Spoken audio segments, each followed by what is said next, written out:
Hey Bookaholics, and welcome back to another video. Today I am bringing you a dedicated, spoiler-free series review of the Teixcalaan duology by Arkady Martine. The Teixcalaan duology is a political sci-fi duology that consists of a memory called Empire and a desolation called Peace.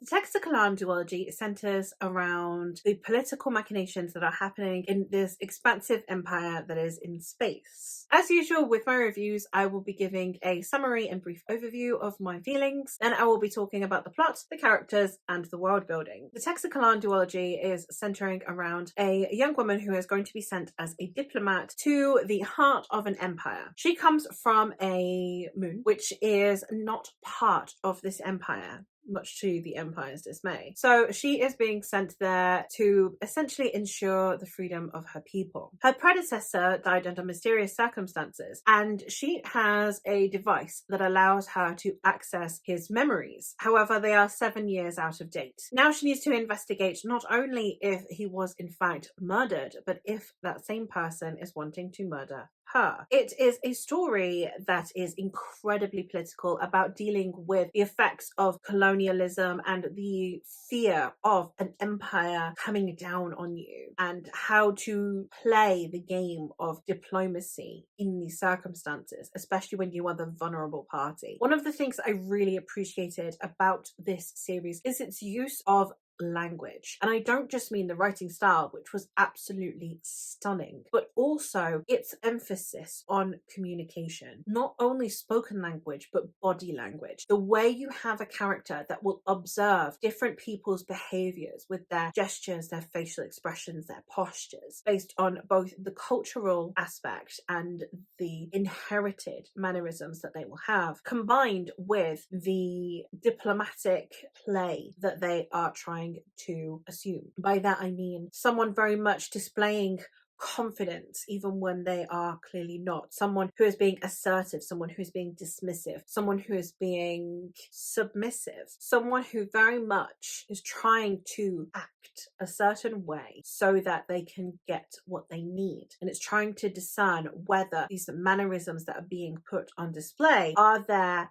genuinely, and it's someone unable to conceal how they are feeling, or if this is all part of an act to get what they need diplomatically. It's very much about how politics plays out, and not in a Game of Thrones kind of way where you just have feuding houses sending people to war. It's more closed council, who's manipulating who can you believe, who is actually putting forth their real ideals, their real needs, and their real benefits that they are bringing to this empire, versus who are people who are concealing things, who are trying to get what they can out of these circumstances, who are putting forth ideals that are not their own because they will align in a certain way, grant them certain allyships, etc. So there is so much discussed in this series when it comes to how humans interact with each other. That was the epicenter. So the plot of this series is very much centered around this murder investigation. Well, the first book is around this investigation as to whether or not someone was murdered, and therefore under what circumstances, for what reasons, and by whom. So we have this mystery element going all the way through the story, this first story, but on the backdrop of all of the politics that are happening. The plot is essentially there for the moving pieces. It's there so that there is something actually going on outside of these political battles that are happening so subtly throughout the story. You have so much at stake, and at the same time, you have so many questions. You feel so strongly for this character really early on. Sci-fi is not normally a way that I get invested in societies and cultures in the same way. It's more in this documentary, you are observing kind of way, instead of you're down on the ground with them, which this sci-fi definitely did. It felt like I was amongst these people instead of watching them through a veneer, which I thought was absolutely amazing. Plot-wise, even though it's not plot driven, it had so many different layers and aspects to it. If you are a plot driven reader, even if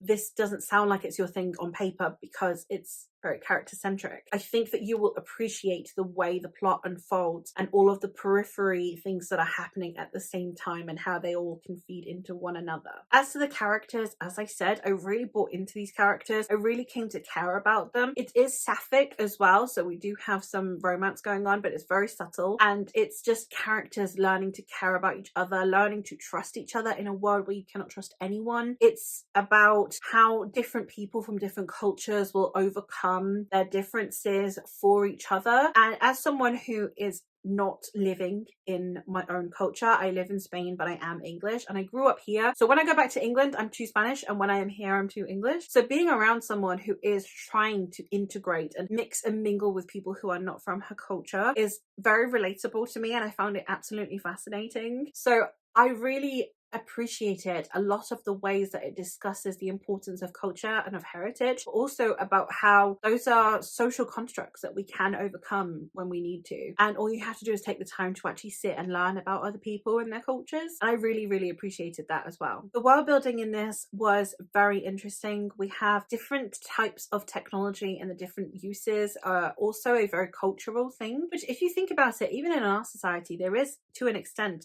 very different uses of technology.